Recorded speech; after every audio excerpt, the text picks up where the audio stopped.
5 मई 2025 को भारत की supreme court ने वक्फ तरमीम एक्ट 2025 के खिलाफ दायर दरखास्तों पर एक मुख्तसर और इब्तदाई समाअत की। Chief justice Sanjeev Khanna, justice Sanjay Kumar और जस्टिस के.वी. विश्वनाथन पर मुश्तमिल बेंच ने ये मुकदमा जस्टिस B.R. गवाई के बेंच को मुंतकिल कर दिया है ताकि उनकी रिटायरमेंट से पहले 15 मई को तफसीली समाअत हो सके।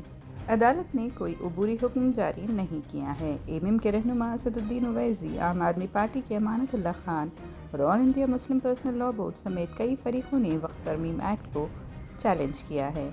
उनका कहना है कि ये तरामीम आइन के आर्टिकल 25 और 26 की खिलाफ वर्जी हैं जो मजहबी आज़ादी और मजहबी उमूर के इंतज़ाम का हक़ अता करते हैं। मरकज़ी हुकूमत और मध्य प्रदेश, आसाम जैसे बीजेपी के ज़ेर हुकूमत रियासतें इन तरामीम की हिमायत कर रही हैं और इसे शफ़ाफ़ियत के लिए ज़रूरी करार दे रही हैं।